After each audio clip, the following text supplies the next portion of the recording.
اعوذ باللہ من الشیطان الرجیم بسم اللہ الرحمن الرحیم نحمدہ ونصلی علی رسول الکریم اما بعد۔ آج ہم اللہ تعالیٰ کے فضل سے دوبارہ کچھ دنوں کی تاخیر کے بعد اپنا لینگویج جو ہے یہ کلاس جو قرآنک لینگویج کلاس ہے اس کو ہم نے دوبارہ سٹارٹ کیا ہے۔ کچھ طبیعت ناسازگار تھی اس کی وجہ سے۔ تو ہم نے ابھی تک جو پڑھا ہے پچھلی چند اسباق میں وہ یہ ہے کہ جو جملہ ہوتا ہے وہ دو طرح کا ہوتا ہے، یعنی جب ہم الفاظوں کو جوڑتے ہیں چاہے وہ اسم ہو یا فعل ہو یا حرف، جب ان کو آپس میں جوڑ کے ہم کوئی جملہ بناتے ہیں تو جملہ دو طرح کا ہوتا ہے۔ ایک جملہ اس کو مرکبی غیر مفید بولتے ہیں یا مرکبی ناقص بھی بولتے ہیں، اس کا دوسرا نام ہے نامکمل جملہ، اور دوسرا ہوتا ہے مرکبی مفید۔ تو مرکب مفید ہم نے ٹچ ابھی تک نہیں کیا، اس کو ہم نے ابھی تک نہیں پڑھا ہے۔ تو مرکب غیر مفید جو ہے جس کو نامکمل جملہ کہتے ہیں، اس میں اسم فعل حرف آپس میں جب جڑ جاتے ہیں تو پھر جو مفہوم وہاں سے ہمارے پاس آتا ہے نکلتا ہے وہ مفہوم مکمل نہیں ہوتا ہے۔ یعنی ہم یوں کہہ سکتے ہیں کہ اردو میں جو اینڈ پہ ہیں آ جاتا ہے، کسی بھی جملے کے اینڈ پہ ہیں، یہاں پہ وہ نہیں آتا ہے۔ پھر ہم نے کہا تھا موٹے موٹے لفظوں میں ان کی 4 اقسام ہیں۔ اچھا، ایک ہے مرکب جاری، حرف جارہ، یعنی یہ کیسے بنتا ہے؟ حرف پلس اسم، حرف اسم پہ داخل ہوتا ہے، اس کو جر میں لے جاتا ہے تو مرکب جاری۔ اچھا، اور یعنی حرف جارہ یہاں پہ لانا پڑے گا۔ دوسرا مرکب اشاری، یہ کیسے بنتا ہے؟ اسم پلس اسم، پہلا اسم اشارہ جیسے ہاذا ذالک اولئک، اور مشار الی جس کی طرف اشارہ کیا جائے، تو 2 اسما سے مل کے بنتا ہے مرکب اشاری۔ اس کی ہم نے ساری چیزیں پڑھی ہوئی ہے۔ اچھا، تیسرا مرکب اضافی جس میں ایک اسم کی دوسرے کی طرف نسبت ظاہر ہو۔ اچھا، تو یہ اسم اور اسم سے مل کے بنتا ہے۔ پہلا اسم جو ہے مضاف، دوسرا مضاف الیہ۔ یہاں امپورٹنٹ یہ کہ مضاف الیہ ہمیشہ جر میں ہوتا ہے۔ اچھا، پھر مرکب توصیفی، یعنی ایسا مرکب جس میں 2 اسما آپس میں جڑ جائیں اور ایک اسم دوسرے اسم کی صفت یا اس کے متعلق بیان کرے۔ تو پہلا اسم اس کو موصوف بولتے ہیں، دوسرے اسم کو صفت بولتے ہیں۔ تو یہ تو میں نے تھوڑا سا ریویو کیا ہے۔ اصل میں آج کی کلاس میں ہم نے جو یہ مرکبات پڑھے ہیں، مرکب ناقص اور یہ جو اقسام پڑھے ہیں، ان کا قرآن کی اپلیکیشن دیکھ لیتے ہیں، یعنی قرآن پاک میں کچھ آیتیں دیکھ لیتے ہیں جن میں ان کا استعمال ہے۔ تو اس کیس میں ہم نے کیا ہے جو سورہ واقعہ کو سلیکٹ کیا ہے، سورہ واقعہ کو ہم نے لیا ہوا ہے 27ویں پارے کے اندر، سورہ واقعہ، سورہ واقعہ۔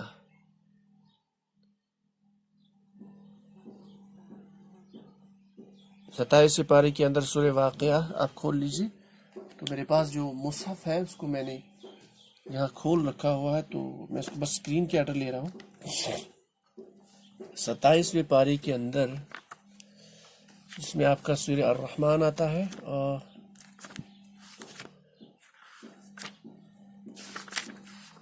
27ویں پارے کے اندر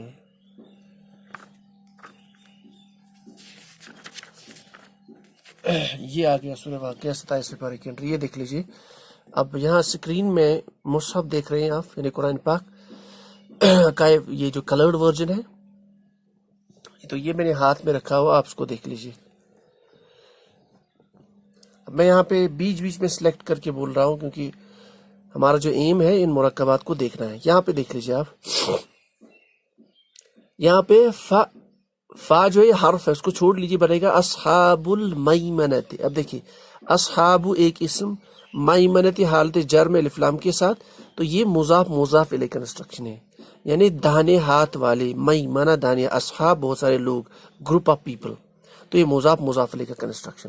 پھر آگے دوبارہ ما اصحاب المیمنہ، تو اصحاب المیمنہ پھر آ گیا مضاف الیہ۔ پھر یہاں پہ اصحاب المشأمہ، سیم کنسٹرکشن، واو حرف عاطفہ اینڈ کے میننگ میں، تو اصحاب المشأمۃ تو بائیں ہاتھ والے، تو مضاف الیہ، یہ مضاف الیہ، یعنی اس کی نسبت، یعنی اصحاب کی نسبت، یعنی یہ جو ہے بائیں ہاتھ والے جو ہے یہ اصل میں وہ لوگ ہیں جو جن کا نام اعمال جو ہے بائیں ہاتھ میں دیا جائے گا، تو یہ آپ کا مضاف یہ ہے مضاف اور یہ مضاف الیہ، تو پھر یہاں پہ مضاف مضاف الیہ۔ اچھا پھر آگے آئی یہاں پہ اولئک المقربون۔ اب دیکھیے اولئک کون سا ہے؟ یہ اگر آپ کو یاد ہو ہم نے ٹیبل پڑھایا تھا اسماء اشارہ کا، اسماء اشارہ بعید کے لیے، دور کے لیے ہم استعمال کرتے ہیں تلک، ذالک، ذانک، ذینک، اور جمع کے لیے ہم یوز کر لیتے ہیں بعید کے لیے اولئک، چاہے مذکر ہو یا مؤنث ہو۔ تو یہ اسماء اشارہ ہے۔ اس کے بعد مشار الیہ جن کی طرف اشارہ کیا گیا ہے وہ الف لام کے ساتھ آتا ہے، مقربون جمع کا صیغہ، یہ ہے مقربون، یہ ہے مقرب، یعنی جن کا اکرام آج ہوگا، جن کا احترام والے ہیں، جو عزت والے ہیں، تو اولئک المقربون، وہ عزت والی، یا جن کی صفات یہاں اوپر بیان ہو رہی ہے کہ وہ مقرب کون ہے، وہ سابقون، سابقون جو ہے سبقت لے گئی، یعنی جن کو حساب و کتاب نہیں لیا گیا یا جن کے نام اعمال داہنے ہاتھ میں دیا گیا۔ تو بہرحال میں اس کی ڈیپتھ میں نہیں جا رہا ہوں، مجھے جو ہمارا جو ایم یہاں پہ ہے کہ یہ مشار لے کنسٹرکشن ہے۔ پھر آگے دیکھیے، آگے فی جناتی، اگر ان دو کو دیکھیے تو فی حرف جارہ، آگے جو اسم ہے یہ جر میں ہے، تو فی جناتی جار مجرور کنسٹرکشن، یعنی مرکب جاری۔ اچھا اگر اس کو دیکھو گے آپ جناتی جر میں نعیمی، تو جناتی جر میں اس لیے ہے کیونکہ فی ہے، اگر فی نہیں ہے تو یہ بنے گا جناتو، تو جناتو نعیمی، تو مضاف مضاف الیہ بن جاتا ہے، ٹھیک ہے، یعنی نعمتوں کا جنت، نعمتوں والا جنت۔ پھر آگے پھر یہاں پہ من الاولین، تو یہ من الاولین، من حرف جارہ، اولین یہ تھا اولون، یعنی اولون جو ہے ہم جانتے ہیں اس کی حالت رفع اولون ہے اور نصب اور جر اولین ہے، تو من کی وجہ سے اولین بن گیا، من الاولین جار مجرور کنسٹرکشن۔ تو بہت سارے آپ دیکھ سکتے ہو قرآن پاک میں کثرت سے استعمال ہوتے ہیں، یہاں پہ من الاخرین پھر جار مجرور۔ اچھا اس کے علاوہ میں موٹے جو آسان ہیں ان کو سلیکٹ کر رہا ہوں آگے۔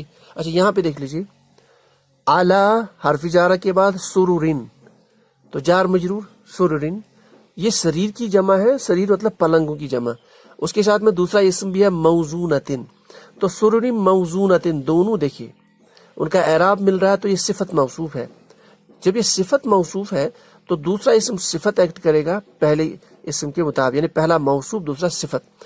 موزونتن ہوتا ہے ایسے پلنگ جو تاروں سے بنے ہوئے ہیں، یعنی جو بنائے ہوئے تاروں سے، یہ پرانے زمانے میں ہوتے تھے لیکن ان کی خوبصورتی بہت زبردست، لیکن اگر انہی کو ہم سونے کی تاروں یا مخمل کی تاروں یا چاندی کی تاروں سے بنا ہوا ہو تو بڑا خوبصورت ہے۔ تو یہاں پہ جو مقرب بندے ہوں گے قیامت میں، تو ان کے لیے کیا ہے کہ ان کو بٹھایا جائے گا کس پہ، اعلیٰ سرور موزونتن، تو سرور موزونتن یعنی ایسے پلنگوں پہ جو تاروں سے، جو سونے کی تاروں سے بنے ہوئے ہوں گے، تو یہ صفت موصوف کنسٹرکشن ہے۔ اچھا آگے چلتے ہیں، اس کا ہم تھوڑا سا پیج دیکھتے ہیں سورہ واقعہ کا۔ اب یہاں پہ دیکھ لیجیے، اچھا یہاں پہ بھی دیکھ لیجیے، بی اکوابن، یہ اکوابن تھا، کوبن کی جمع اکواب پیالہ، تو بی اکوابن جار مجرور کنسٹرکشن، ٹھیک ہے۔ اچھا یہاں پہ دیکھ لیں مم معین، معین، تو مم معین جار مجرور، ٹھیک ہے۔ اب آگے آپ دیکھ لیجئے یہاں پہ وحور عین، و حرف ہے اس کو آپ نکال لیجئے، حور عین، حور اسم، عین اسم، تو دوسرا اسم دونوں میں حالت رفع دونوں کی ہے، تو یہ صفت موصوف کنسٹرکشن ہے۔ عین جو ہے قرآن پاک میں یا عربی زبان میں آنکھ کے لیے بھی استعمال ہوتا ہے، خاص کر کے قرآن پاک میں، اور یہ جو ہے چشمے کے لیے بھی، تو وہ حوریں جو جنت میں ہوں گی تو ان کی صفت یہ ہے، یعنی حور موصوف، اور ان کی صفت یہ ہے کہ ان کی آنکھیں موٹی ہوں گی، موٹی موٹی آنکھوں والی۔ اچھا پھر آپ اور یہاں پہ پھر اصحاب الیمین آ گئے، یہاں پہ وہاں پہ تھا اصحاب المیمن، اصحاب المشأمہ، اصحاب الیمین داہنے ہاتھ والے، جن کا نام عمل داہنے ہاتھ میں دیا جائے گا، تو مضاف مضاف الیہ کنسٹرکشن۔ یہاں پہ دیکھیے فی صدرین جار مجرور۔ اچھا یہاں دیکھ لیجیے تو وظل ممدود، و حرف عطف اینڈ کی میننگ میں اس کو نکال لیجیے، ظل ممدود، دونوں دیکھ لیجیے، دونوں کا اعراب مل رہا ہے نکرہ نکرہ، تو ظل موصوف بنے گا، یہ صفت بنے گا تو صفت موصوف، یعنی ایسا سایہ، ظل مطلب سایہ، ممدود مطلب جو پھیلا ہوا ہے، بہت پھیلا ہوا دور تک، تو یعنی وہ سایہ وہاں پہ ایسا ہوگا کیسا ہوگا کہ وہ بہت پھیلا ہوا ہوگا جنت میں، یعنی پیڑ ایسے خوبصورت ہوں گے کہ ان کا سایہ بہت زبردست ہوگا، تو یہ صفت موصوف کنسٹرکشن ہے. اچھا، پھر یہاں پہ فاکہۃ کثیرۃ، فاکہۃ کثیرۃ، فاکہۃ میوہ، کثیرۃ کثرت کے لیے استعمال ہوتا ہے. تو یہ بھی اسم ان کا اعراب مل رہا ہے، نکرہ دونوں ہے، صفت موصوف، یہ موصوف اور یہ اسم اس کی صفت، یعنی ایسے میوے ہوں گے جو کثرت سے ہوں گے وہاں پہ. ٹھیک ہے، اور بھی ہے، میں موٹے موٹے لفظوں میں یہاں پہ جا رہا ہوں. اچھا، یہاں پہ دیکھیے فرشم مرفوعۃ، فرشن اسم، مرفوعۃ اسم، اس میں بھی نکرہ، یہ بھی نکرہ. اچھا، یہاں پہ فرش کی جمع ہے فرش، جس طرح سے وہاں پہ تھا آپ کا سرور، سریر کی جمع تھا، یہاں فرش کی جمع فرش. اچھا، مرفوعۃ رفع سے بنا ہے مرفوعہ، یعنی بلند. تو اس کا اعراب، دونوں کا اعراب مل رہا ہے، تو اس کا مطلب یہ صفت موصوف کا کنسٹرکشن ہے، مرکب ہے. تو یہ موصوف، یہ صفت، یعنی ایسے فرش جو بہت بلند ہے. اس کے اور بھی مفہوم نکلتے ہیں لیکن میں اس کے ڈیپتھ میں نہیں جا رہا ہوں، میں بس لینگوسٹک پوائنٹ آف ویو سے یہ دیکھنے کی ہم یہاں پہ کوشش کر رہے ہیں کہ مرکبات ہم کیسے پہچان سکتے ہیں. چلے اب دیکھ لیں یہاں پہ لی اصحابی، لامی جارہ، اصحابی حالت جار میں، تو لی اصحابی جار مجرور. اچھا، یہاں پہ بھی عربن اطرابن، عربن، ٹھیک ہے، اطرابن، تو عربن اطرابن صفت موصوف کنسٹرکشن. اچھا، اسی طرح سے یہاں پہ دیکھیے فی سموم جار مجرور. اور آگے چلتے ہیں، اور کچھ ایگزامپلس، کافی ایگزامپلز آپ خود اس پہ تھوڑا سا غور و فکر کر سکتے ہیں، خود محنت کر سکتے ہیں. خاص کر سورہ واقعہ میں آپ کو مرکبات کی کثرت ملے گی. چلے آگے کی صفحے پہ دیکھ لیتے ہیں کچھ اور. اب یہاں پہ دیکھیے من زقوم، زقوم کا درخت، من حرف جارہ تو جار مجرور. اچھا، یہاں پہ من شجرن، درخت من شجرن، تو را پہ دو زیر والا تنوین، تو جار مجرور کنسٹرکشن، مرکب جاری. آگے دیکھ لیتے ہیں کچھ مرکبات.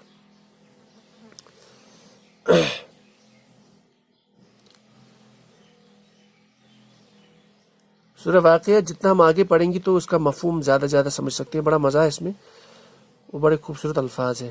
چلے آخری صفحے پہ چلے جاتے ہیں، کچھ اور ایگزامپلز دیکھ لیتے ہیں. اچھا، یہاں دیکھیے یہ لام جو ہے لقرآن کریم، لام آپ نکال لیجئے، ابھی یہ ہم نے ابھی پڑھا نہیں، یہ حرف ہے. تو قرآن کریم، جب ہم قرآن کریم لکھیں تو پہلا ان کا اعراب سیم ہے، دونوں نکرہ ہے، تو پہلا موصوف بنے گا، دوسرا صفت، یعنی قرآن کی صفت کیا ہے؟ کریم، تو یہ صفت موصوف کنسٹرکشن. فی کتابن، تو جب فی کتابن کو دیکھ لے تو جار مجرور. اچھا، اگر ہم کتابن مکنون کو دیکھ لے تو یہ بھی حالت جار، یہ بھی یعنی ان کا اعرابی حالت دونوں کا مل رہا ہے، دونوں نکرہ ہے، تو پہلا موصوف دوسرا صفت، تو صفت موصوف مرکب توصیفی، مکنون مطلب چھپا ہوا. ٹھیک ہے. اچھا، آگے مر ربی، دیکھیے مر ربی جار مجرور. لیکن جب ہم ربی اور عالمین کو دیکھیں، عالمین اصل میں حالت جر میں ہے، اس کا جو حالت رفع ہے عالمون، تو عالمون سے عالمین. اصل میں اگر آپ من کو ہٹا لیجئے تو بنے گا رب العالمین، رب العالمین، عالموں کا رب، یعنی مضاف مضاف الیہ. ٹھیک ہے، تو رب العالمین، تو یہ مضاف اور یہ مضاف الیہ. تو یہ رب بھی کیوں ہے؟ کیونکہ جار مجرور بھی یہاں سے. تو بعض اوقات یہ ضروری نہیں کہ مرکب جاری ہو، مرکب اشاری ہو، مرکب یہ الگ الگ ہوں، یہ سب ملے ہوئے ہوتے ہیں. تو اس وقت ہمیں یہ دیکھنا ہے کہ کیونکہ یہاں پہ حرف جار ہے اس لیے جار میں ہے، نہیں تو رب اور عالمین بناتا ہے مرکب اضافی. اچھا، اب آ کے دیکھ لیں افا، یہ جو استفہام کے لیے، سوال کے لیے استعمال ہوتا ہے حرف، ہم نے ابھی تک یہ پڑھا نہیں ہے. فا ہم نے یہ پڑھا نہیں، اس کو نکال لیجیے. یہ بنتا تھا ہاذا، تو اس میں یہ ہاذا ہے، تو ہمارا جو یہاں پر مقصد ہے وہ ہاذا. آگے الحدیث، تو ہاذا الحدیث، ہاذا الحدیث، ہاذا اسماء اشارہ، حدیث اسم الف لام کے ساتھ، تو تو اسم اشارہ اور مشار الیہ، تو یہ بنے گا آپ کا مرکب اشاری. اچھا، آگے کچھ ایگزامپلز اور کوئی موٹی سی ایگزامپل. یہ دیکھیے یہ تھا المقربون، من کی وجہ سے بن گیا مقربین، یعنی جر میں چلا گیا، تو من المقربین جار مجرور. یہاں دیکھ لیجیے جنت نعیم، جنت و رفع میں نعیم حالت جر میں، تو ایک اسم اور دوسرا اسم، ایک رفع میں دوسرا جر میں، تو جار مجرور، یعنی نعمتوں کا جنت، نعمتوں والا جنت، تو یہ بھی جار مجرور، یہ جار مجرور نہیں، مسٹیکن، مضاف مضاف الیہ کنسٹرکشن، تو یہ مضاف اور یہ مضاف الیہ۔ اچھا یہاں پہ پھر اصحاب الیمین مرکب اضافی مضاف مضاف الیہ کنسٹرکشن، من المکذبین، یہ مکذبون تھا، من کی وجہ سے مکذبین بن گیا، تو یہ جار مجرور۔ اچھا یہاں پہ بھی من حمیم جار مجرور۔ تو یہاں پہ اعراب کو، جسے میں نے پہلے بھی کہا تھا، اعراب کو ہمیشہ مائنڈ میں دیکھ رکھنا ہے۔ اعراب جتنا مائنڈ میں رکھیں تو قرآن پاک کے الفاظوں کی مارفولوجی ہمیں سمجھائے گی، ان کی بناوٹ ہمیں سمجھائے گی۔ اچھا یہاں دیکھ لیجیے، تسلیت جہیم، تسلیت تا مربوطہ اینڈ پہ ہے تو اسم ہے، جہیم اس کے اینڈ جو ہے حرف میم ہے، اس پہ دو زیر والی تنوین ہے، دونوں اسما ہیں۔ اب ایک اسما حالت رفع میں دوسرا جر میں، تو مضاف مضاف الیہ۔ تسلیت داخلہ مراد ہے یہاں پہ، انشاءاللہ جب ہم آگے پڑھیں گے ابواب تو یہ ہمیں سمجھ آئے گا وہاں پہ۔ جہیم، تو یہاں پہ یہ حالت رفع میں، یہ حالت جر میں، تو مضاف مضاف الیہ، یعنی داخلہ ان کا کیا جائے کہ اس میں جہنم میں، تو یہ مضاف مضاف الیہ کنسٹرکشن ہے۔ اچھا یہاں دیکھیے حق الیقین، دونوں اسماء، حق بھی اسم تھا، حق الیقین، تو حق الیقین مضاف مضاف الیہ۔ اچھا تو یہ ہے کچھ موٹے موٹے لفظوں میں ہم نے یہاں تھوڑا سا اس کو مطالعہ کیا ہے یہاں پہ اس کلاس میں، موٹی موٹی چیزیں کہ مرکب اضافی، مرکب جاری، مرکب توصیفی، اور یہ جو ہے کہ آپ مرکب اشاری کا پہچاننا۔ اس میں اور بھی مثالیں ہیں لیکن تھوڑا سا مشکل ہو جائیں کیونکہ ہم نے سارے یہ جو سارا فاؤنڈیشن کلاس کورس جو ہے عربک لینگویج کا ہم نے ابھی تک پڑھا نہیں ہے، تو بہرحال آپ خود اس پہ مطالعہ کر سکتے ہیں۔ مرکبات کے لیے، مرکبات کی پریکٹس کے لیے بہت اچھا یہ سورہ ہے۔ تو بس آج کی کلاس میں اتنا ہی، انشاءاللہ اگلی کلاس میں ہم نیا سبق دیکھیں گے۔ سبحان اللہ و بحمدہ، سبحانک اللہم بحمدک، اشہد ان لا الہ الا انت، استغفرک و اتوب الیک۔